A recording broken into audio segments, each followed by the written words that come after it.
Voy a dar la definición, ustedes intenten decirme de qué se trata. La capacidad que los seres humanos tienen de vivir en calma, en una sana convivencia social. Capacidad que los seres humanos tenemos de vivir en calma, en una sana convivencia social. ¿Qué es eso? Unidad. Unidad es paz. Es paz. La psicología se suma a la definición y dice que la paz es el adecuado manejo de los conflictos. En buena hora, porque no evaden la realidad de que tendremos conflictos. El manejo adecuado. Y también acota, cada ser humano es responsable de abonar a esta sociedad para alcanzar la paz. Eso significa que nosotros no somos entes indiferentes a la consecución de la paz, sino que debemos convertirnos en entes que sumamos a la consecución de la paz. Otros libros dan definiciones un poco más escuetas y más conocidas como la paz es la ausencia de la guerra.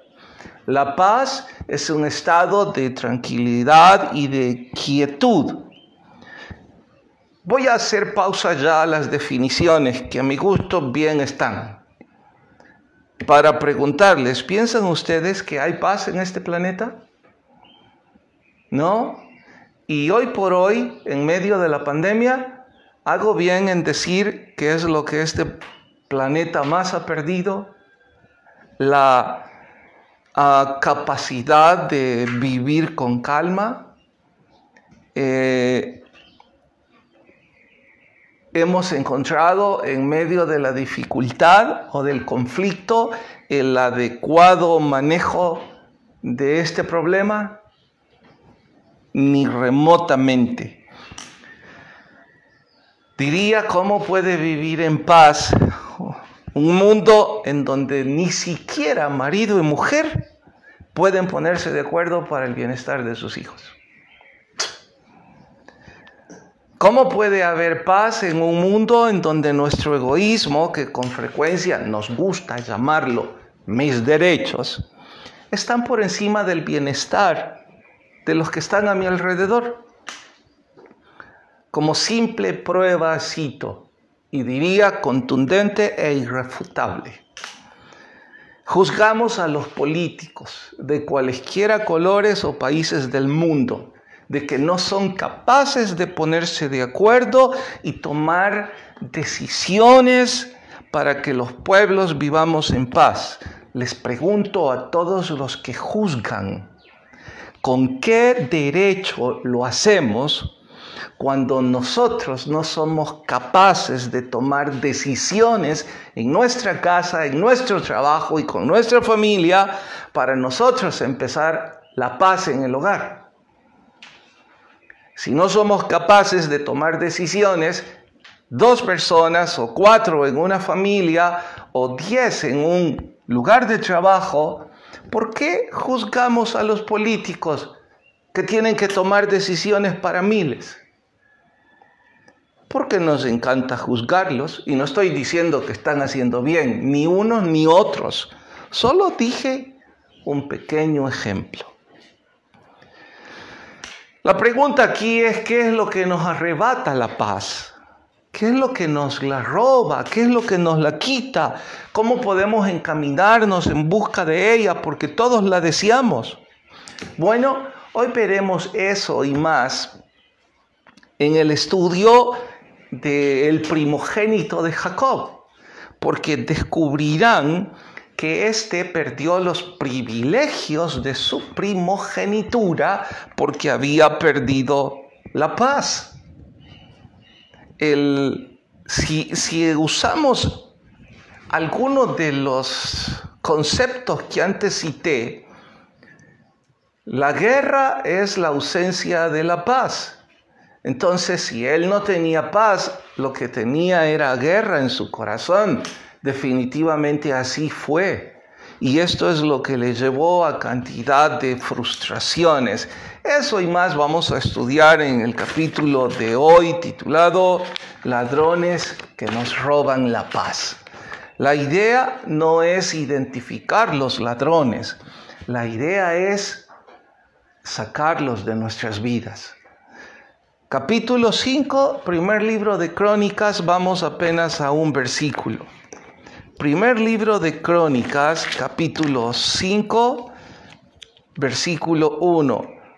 Los más acuciosos de ustedes, y están por preguntarme, oiga, pastor, ¿y por qué razón toma nomás uno y otro no de todas estas genealogías? Dije al comienzo, tomaré 1, 2 o 3 conforme a mi gusto, con fines de compartir y edificar nuestras vidas. Las genealogías son tan extensas y cada quien Dios le guíe qué es lo que usted debe profundizar. Dios me habló a mí, creo a través de esto y creo puedo compartirlo con ustedes. Versículo 1. Los hijos de Rubén, primogénito de Israel, porque él era el primogénito, mas como violó el hecho de su padre, sus derechos de primogenitura fueron dados a los hijos de José, hijo de Israel, y no fue contado como primogénito. Bien que Judá llegó a ser el mayor sobre sus hermanos y el príncipe de ellos. Voy a resaltar que Judá llegó a ser el primero y príncipe. Es interesante que ocupe la palabra príncipe, no era usual en el patriarcado. Mas el derecho de la primogenitura fue de José. ¿De qué trata todo esto? Bueno, es lo que estudiaremos hoy, pero antes pidamos la guía del Señor. Padre, te rogamos tu Espíritu Santo nos edifique, nos inspire e ilumine para poder nosotros poner en práctica tu palabra en nuestro diario vivir. Gracias por ser tan bueno. En Cristo Jesús pedimos tu guía. Amén y amén. Jacob, siguiendo la idea de... A ver si esto no me va... Luego lo pongo ahí. Jacob recibió de parte de Dios un nuevo nombre. Israel, ¿se ve ahí o lo hago para allá a la pizarra? Jacob tuvo 12 hijos que se convirtieron en los estados de Israel o las tribus de Israel. De esos 12, Rubén fue el primogénito. Si mal no recuerdo, Judá es el cuarto o tercero. No es punto de honor, no lo escriban porque no es importante si es 3 o 4. Solo estoy tratando de que estén en la misma página conmigo. Y José fue el número 11 de los hijos de Jacob. En ese entonces, el mayor, también llamado primogénito, recibía, por ser el primero en este grupo o en este estilo de gobierno, recibía la bendición espiritual y el liderazgo civil. Si esto lo pasamos a un simple español, yo tendría que decir que Jacob, como patriarca, tenía la responsabilidad de entregar a su primogénito varón la responsabilidad espiritual y la responsabilidad de liderazgo de toda la tribu. Claro que eso le competía a él mientras vivía, Pero una vez él moría, el primogénito era el que tomaba estas responsabilidades. Estoy diciendo responsabilidades con cierto énfasis, pero no quiten de la responsabilidad el privilegio. Porque el hecho de ser el líder espiritual o el sacerdote del grupo le daba una bendición única. Eso es un privilegio más que una responsabilidad. Y en cuanto al liderazgo civil, pues claro que él tenía el control de toda la tribu y eso también significaba derechos y privilegios. Pero esto cambió. No fue Rubén el que recibió la bendición espiritual ni la bendición de liderazgo civil. Esto le fue quitado y le fue entregado el liderazgo espiritual a Judá. Estoy escribiendo al revés. A Judá, y a José le fue dado el liderazgo. Ustedes preguntan por qué sucedió esto. Bueno, en la historia que hoy vamos a estudiar, esto sucedió porque Rubén,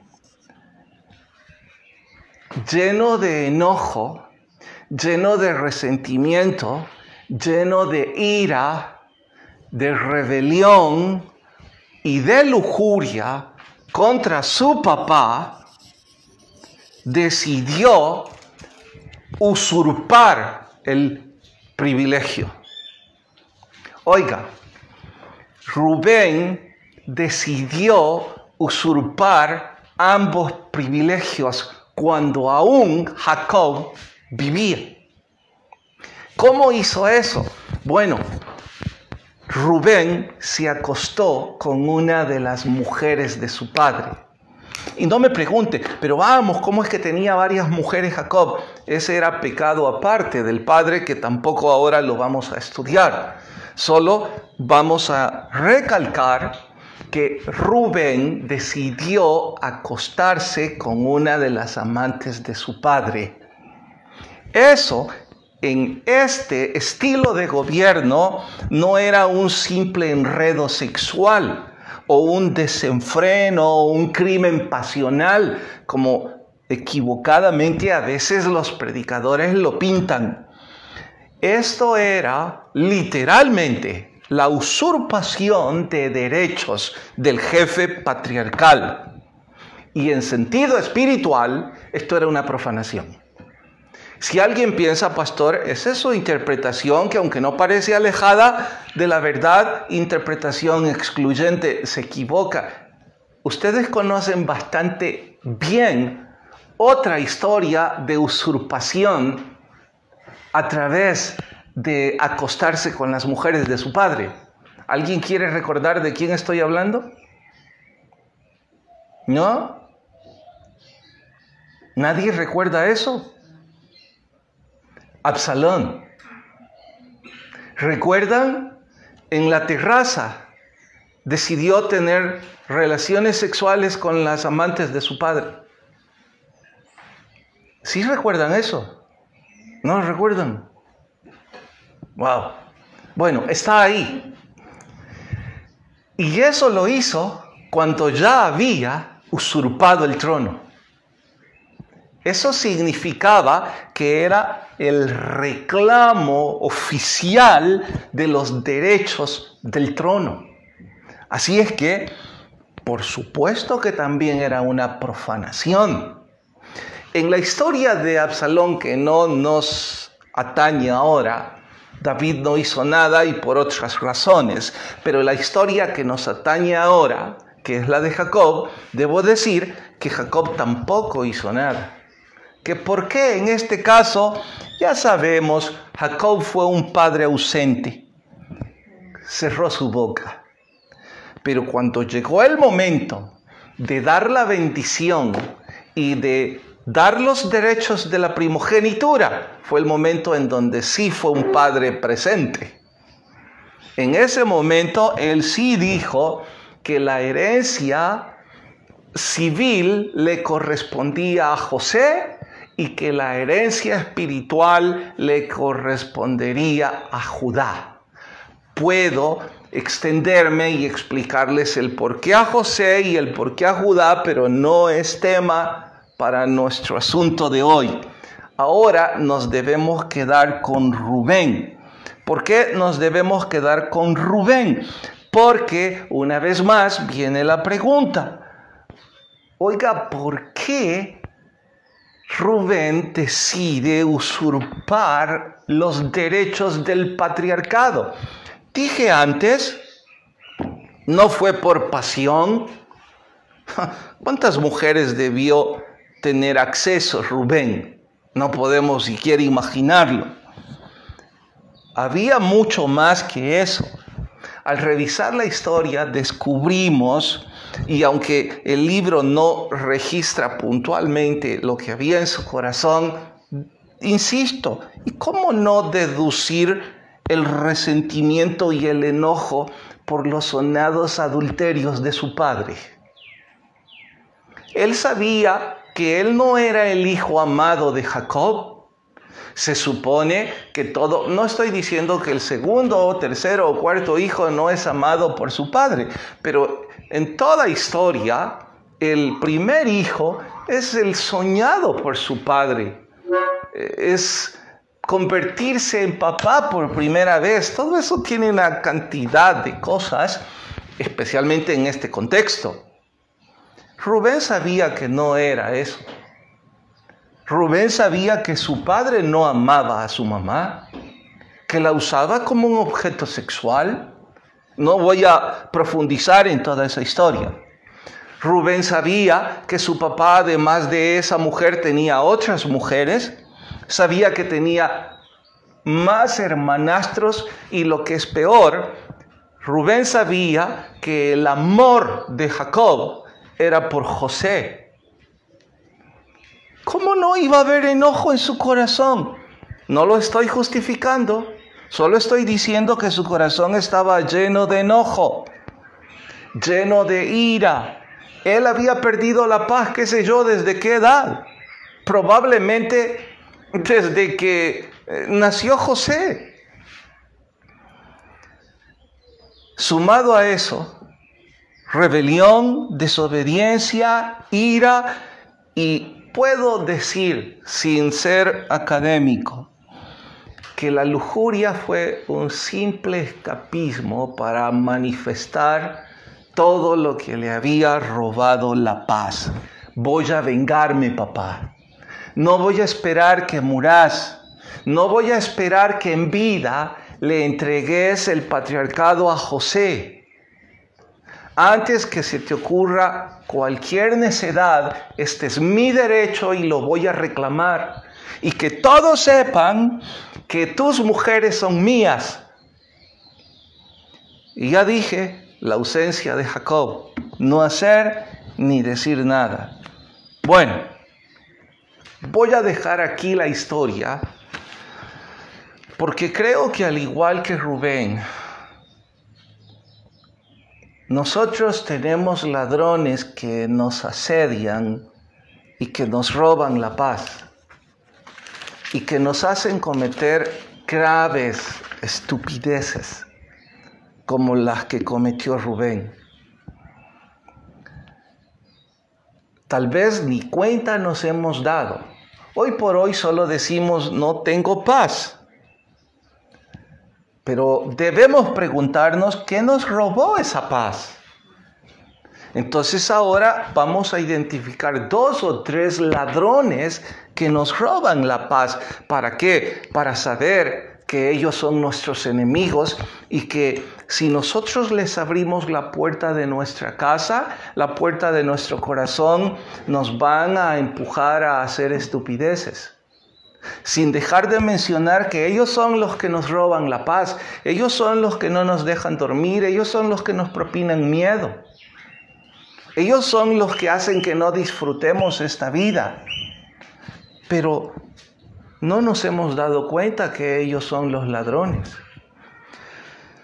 Número 1. No es que haya un orden de importancia ni de aparición, simple y sencillamente es un orden didáctico para mí. Y no son los únicos. Por el tiempo yo citaré los que considero importantes en esta historia. El primero de esos ladrones, para los que toman nota y para los que no igual. Y lo voy a dejar en la pizarra porque verán que lo vamos a ocupar luego. Vamos a quitar esto.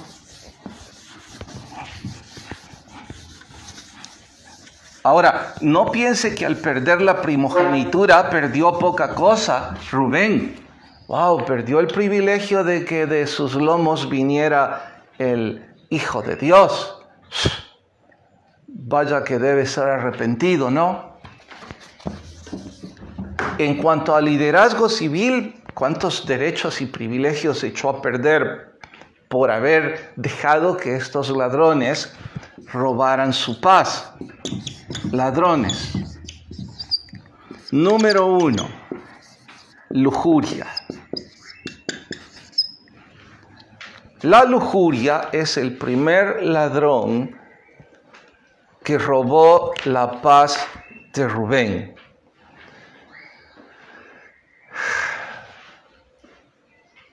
No voy a decirles traten de imaginar esto, porque creo que en una mente que está intentando por cierta pureza o sensatez sexual, ni remotamente se nos puede cruzar esto por la mente. ¿Cómo podía querer acostarse con la amante de su papá? ¿No se nos ocurre el hecho de que ella misma representaba repugnancia? Como para sentir apetito sexual. Creo que aquí debió existir un morbo, una perversión que se suma. Me repugna esa mujer, ella me roba mis privilegios. No solo me repugna, sino que me puedo vengar de mi papá con ella. Bueno, quizás por ahí. Pero para vengarme, voy a necesitar que mi cuerpo arda en lujuria y en depravación sexual. Se necesita cierto nivel de perversión para eso. Y él no se dio cuenta que eso le estaba robando la paz. Bueno, de forma análoga hay que decir, muchos hombres y mujeres hoy día permiten que sus corazones y sus mentes estén llenas de perversión sexual, de lujuria, y no pensaron nunca de que esa lujuria les está robando la paz. Solo creen que es un apetito sexual, algo de la carne. No, es más que eso. Es perversión. Leí en qué sé yo dónde que hay algunos comercios en el mundo que en lugar de haber experimentado baja, experimentaron un crecimiento como nunca en la historia, por consecuencia de la pandemia. Ya pueden deducir la industria farmacéutica, la venta de comida. ¿Y qué otra creen que está en primer lugar?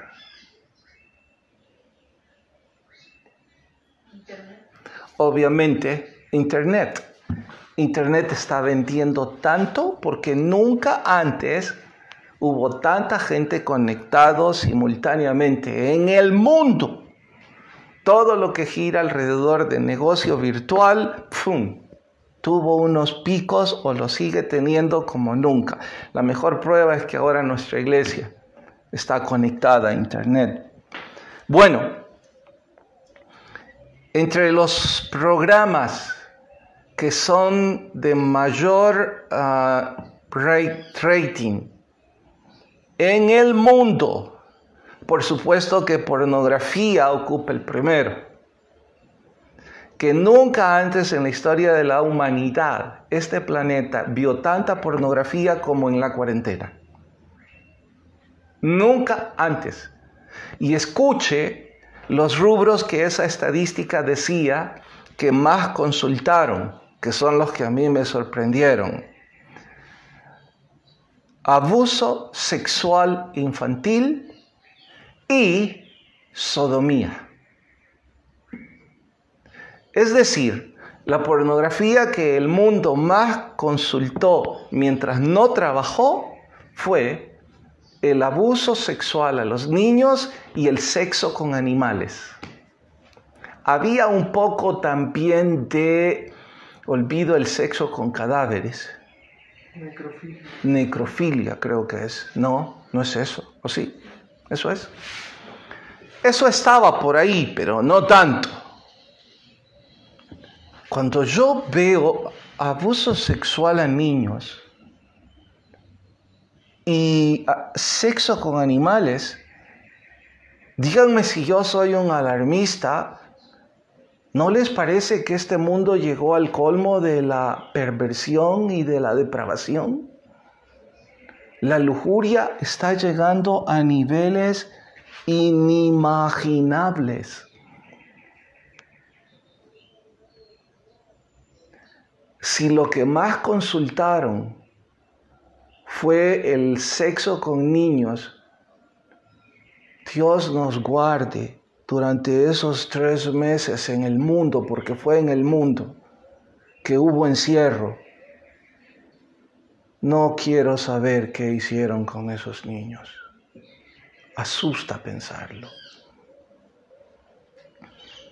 Es terrible. Debemos clamar que nuestro Señor vuelva pronto. Bueno, pastor, yo no estoy tan mal. Quiero creerlo, pero no son pocas las personas que están teniendo problemas en sus matrimonios por pornografía. En la iglesia, no son pocas las personas que están teniendo problemas en sus hijos porque no salen de sus cuartos. Si usted escudriña un poco, papás cristianos que han dado internet a sus hijos, sin control y sin filtros, no veo manera humana de enfrentarse a la lujuria. Les diré esto como simple ejemplo.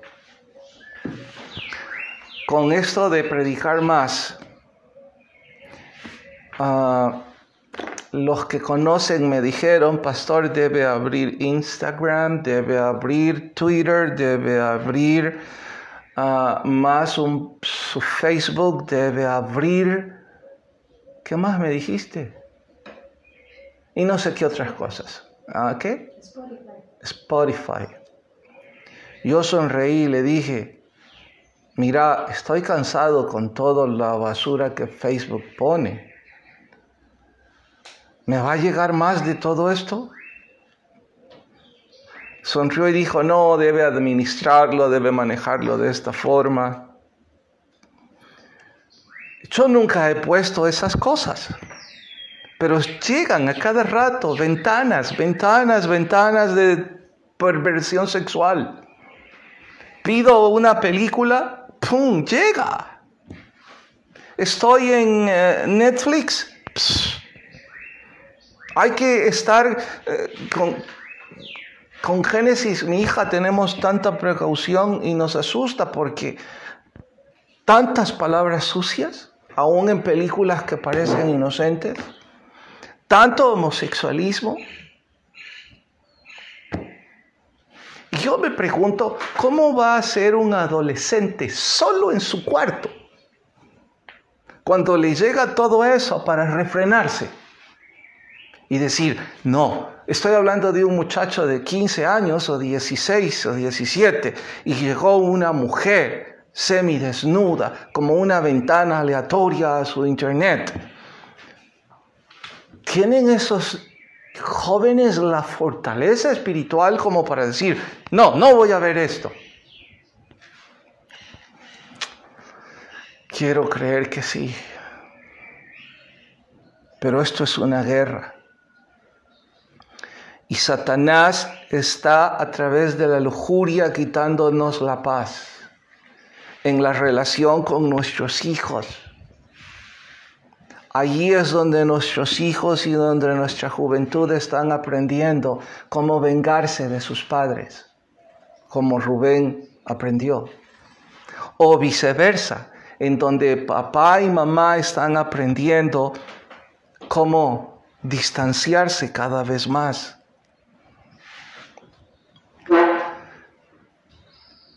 Si usted y yo no tomamos una determinación contra este ladrón, nos va a robar nuestra tan ansiada paz. Y esa determinación significa, hay que borrar un montón de contactos. ¿Saben? Yo que no sé manejar esta cosa de internet, soy un usuario, pero no un experto. Empecé a borrar, a quitar un montón de contactos de personas que ni conocí nunca del extranjero. Y con solo eso, parece ser que ya empezaron a llegar menos cosas. Ahora tengo que limpiar absolutamente todo. Si usted está en contacto conmigo en Facebook y le llega la notificación que le bloqueé y usted de la iglesia, 1000 disculpas. No estoy bloqueando su amistad. Estoy limpiando todo esto y para eso mejor voy a borrar todo. Y me dijo una conocedora, ya no vas a recibir nada. Pues qué bueno. Porque si no he recibido maldad, he recibido otro tipo de ladrones que me roban la paz. Pero hay que tomar la determinación. Yo que nunca tuve ni 70 o 75 amigos ahí. Wow, los que de ustedes tienen 500 o 1000, no quiero imaginar lo que les llega. No, pastor, yo soy muy firme en lo que recibo. Quiera Dios, yo solo tengo el deber y la responsabilidad de decirles que la lujuria roba la paz en la familia. Número 2. La culpa. La culpa es la que nos grita que somos merecedores del castigo. Si estamos en un juzgado, la culpa es la que nos hace responsables de haber roto, de haber quebrantado la ley. Y por haber roto la ley, somos culpables y somos merecedores del castigo. La culpa es la que nos dice que el divorcio dañó a nuestra familia. La culpa es la que nos grita que estamos haciendo un negocio deshonesto. La culpa es la que le dice al homosexual que Dios no aprueba su estilo de vida. La culpa es la que le dice a los hijos que sus padres se han separado por culpa de los hijos. Y la culpa mortifica a esa chica que entregó su virginidad. La culpa es la que no deja dormir en paz a esa chica que ha estado coqueteando con un hombre casado. La culpa es la que le provoca pesadillas. La culpa es la que le recuerda el crimen que cometió en el aborto. La culpa es la que le recuerda las varias mujeres con las que se acostó y deshonró a Dios y deshonró su cuerpo. Esta señora llamada culpa es la culpable de que muchos hombres y mujeres se alcoholicen o tomen drogas. No la soportan. Cierran sus ojos y la culpa empieza a poner en su mente lo malo que hicieron. El alcohol, como una especie de escapismo, hace que la culpa desaparezca. La droga también, pero lo hace por pequeños periodos de tiempo, en donde hombres y mujeres caen en la trampa de que en ese tiempo, mientras están drogados o alcoholizados, tienen paz. Pero después el infierno es peor. Noten, la culpa nos roba la paz.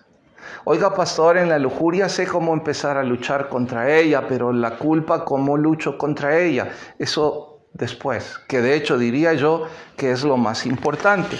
Así que voy a colocar aquí 2, la culpa. 3, el enojo. La ira, la cólera. Oiga, pastor, pare ahí. Si usted supiera lo que me hicieron, creo que va a estar de acuerdo conmigo en que tengo derecho a estar enojado. Rubén tenía derecho a estar molesto con Jacob. Él no era responsable de los desórdenes de su abuelo ni de su papá.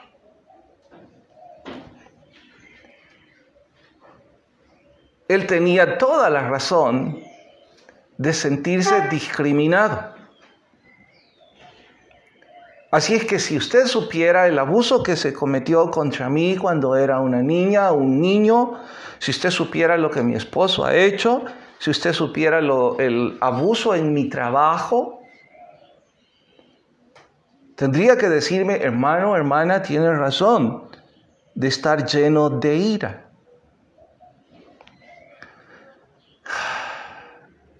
Por favor, no olvide, la ira engendra violencia. La única ira que no engendra violencia es la ira que nuestro Señor Jesucristo sintió con los mercaderes en el templo. Allí hubo justicia. Pero la ira que nosotros los humanos sentimos siempre genera violencia. Usted se llena de enojo y golpea a alguien o a algo.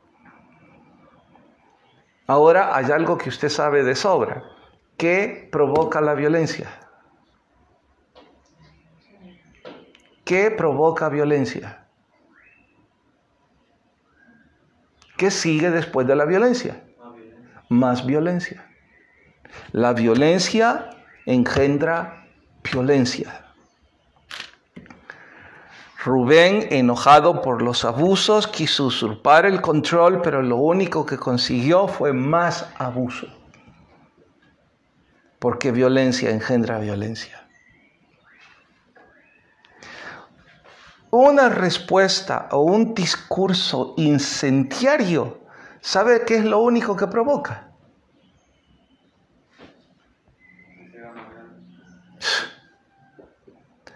Voy a poner ejemplos que están en boga. Un discurso incendiario, ¿qué provoca en la política? Un discurso incendiario es cuando enciende. ¿Qué provoca? Más discusión. Provoca un incendio. Dejemos la política porque no es nuestro asunto.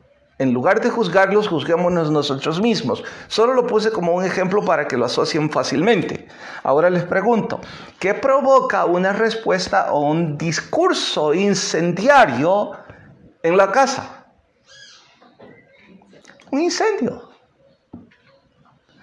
La respuesta grosera que usted le acaba de dar a su esposa o a su esposo, la respuesta incendiaria de su discurso a sus hijos o a sus padres, lo único que va a conseguir es un incendio, porque la violencia engendra violencia. Esto no trae paz. Esto trae más enojo, más ira y más errores. Lo único que un incendio necesita para convertirse en incendio es una pequeña chispa, porque el combustible ya está ahí.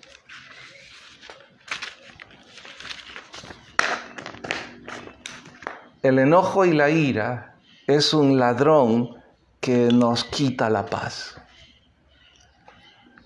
Las personas que viven con amargura y con resentimiento no pueden alcanzar la paz. Están amargados porque les quitaron el trabajo. Tienen razón de haberse enfadado. Pero si dejan que esa amargura se anide, que ese resentimiento tome y eche raíces, ustedes perdieron la paz. Noten que la paz es una senda bien angosta por la que cuesta caminar. Pastor, ¿cómo me quito todo eso? Eso es al final. Wow, ya casi estoy en el final. Hay una cuarta que la voy a dejar por encima porque cómo conseguir quitar todo esto, pienso, es más importante. La duda. Si usted duda de su pareja, nunca va a tener paz. Pastor, ¿cómo no voy a tener dudas? Y mire, cada vez que veo a mi hijo no se parece a mí. Resultó que el niño es rubio, ojos azules. Perdone que diga esto como nota graciosa, porque en realidad mortifica. ¿Cómo no voy a tener duda de mis hijos si nunca muestran que yo les interese? ¿Cómo no voy a tener duda de mis jefes? Abusan de mis derechos como les da la gana, de mis empleados. Bueno, siga dudando y seguirá sin paz. ¿Qué? ¿Quiere que me vuelva crédulo, iluso, tonto? No. Todavía no he llegado a cómo batallar contra todo esto. Pero si usted se vuelve un seguidor de la duda, también va a dudar de lo que Dios puede hacer en su vida. No creerá que congregarse puede ayudar a su vida, que leer la Biblia. Dudará de la Biblia, dudará de que Dios puede bendecirle, dudará de todo. Voy a dejar esto hasta aquí por cuestión de tiempo e iré a lo que es más importante para mí. 3 cosas que puedo hacer para recuperar la paz y pelear contra estos ladrones. Diría alguien ahora, si yo fuera el que estoy escuchando, pastor, mejor hubiera empezado aquí. 3 cosas que puedo hacer para recuperar la paz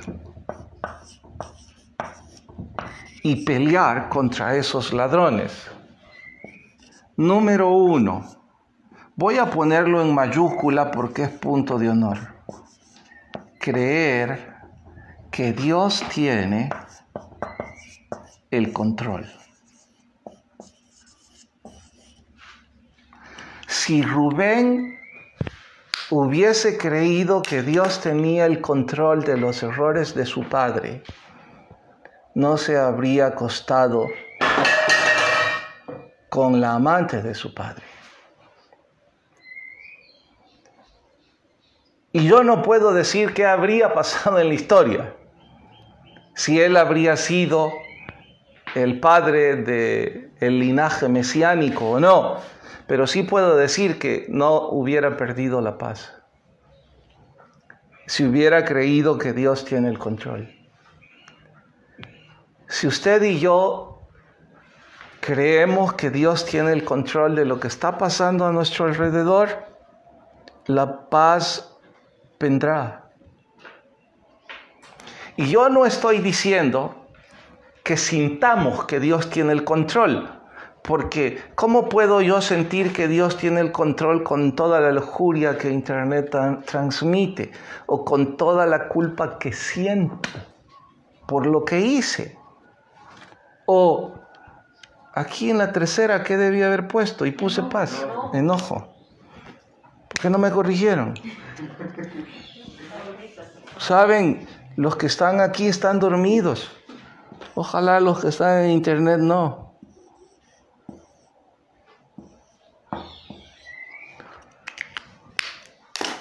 ¿Cómo me puede ayudar el creer contra el enojo?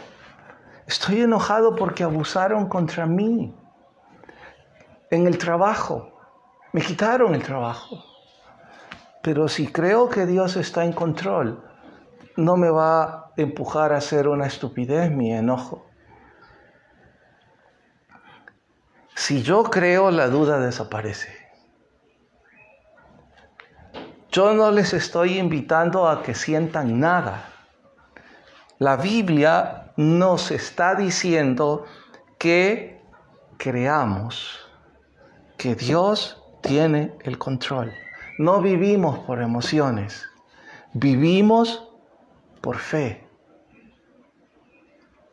Muchos de nosotros, no sé por qué, necia razón, preferimos ser emocionalistas antes que creyentes. Creámoslo y repitámoslo 30 veces. Dios tiene el control. Y si siente miedo, diga: Dios, tengo miedo, pero voy a creer que tenés el control.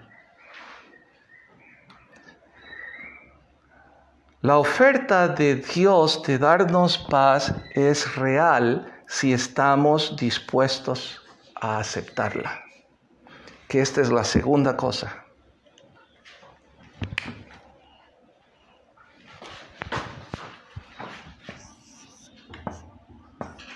Si ya creímos, aceptemos su oferta.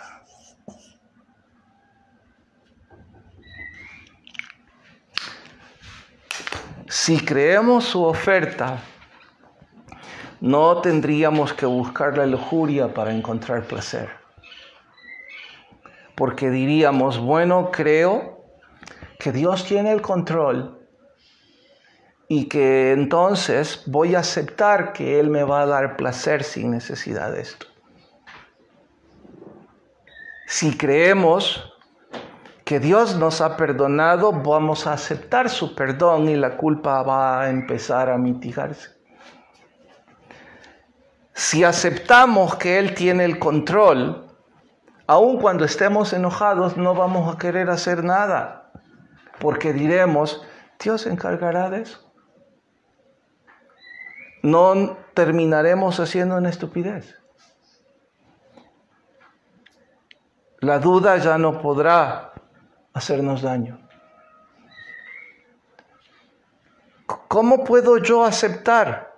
Bueno, cada vez que oremos debemos decir: Señor, acepto tu voluntad en cómo vas a resolver este asunto. ¿Es esto aceptar a Jesucristo? Es parte de, para los que no lo han recibido, pero para los que ya lo hemos recibido, es como hacer énfasis en lo que ya tenemos. Y finalmente, rendir nuestras vidas a Él.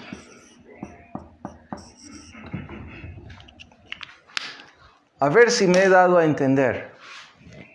Ahora que tengo que aplicar o explicar o ampliar qué significa rendir nuestras vidas a Él, ¿qué sería rendir nuestras vidas a Él? No es servirle en este contexto. Poderle decir no a todo lo que están pidiendo. Exactamente. Rendir nuestras vidas. Por eso quise escribirlo, para aquí poner la flecha y decirles a todas estas cosas: no, porque ya me rendí a Jesucristo. Creeré que Él tiene el control y aceptaré su voluntad. Y estos ladrones no me podrán quitar la paz. La pregunta es si estamos dispuestos. Pastor, la paz vendrá. Yo no les estoy prometiendo eso. Dios lo está prometiendo. No dice que no habrán problemas, que no habrán enfermedades, que no sentiremos miedo. Dice que tendremos paz de una forma sobrenatural. Y de hecho, por eso les invito a buscar Juan 16:33. Busquen, por favor, porque es el versículo que vamos a memorizar.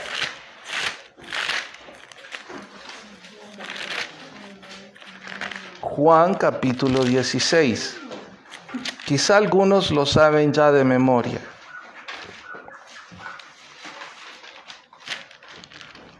Pero igual lo vamos a memorizar esta semana nuevamente.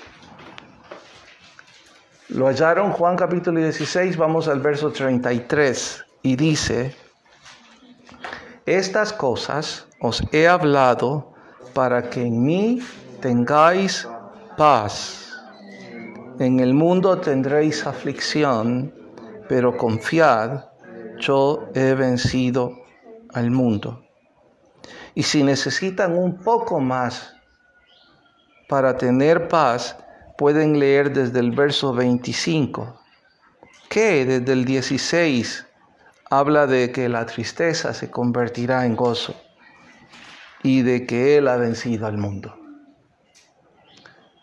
Recuerde, la paz es una senda angosta, pero tomados de la mano de Jesucristo, se vuelve caminable, porque Él dice: en el mundo tendréis aflicción, pero confiad, yo he vencido al mundo.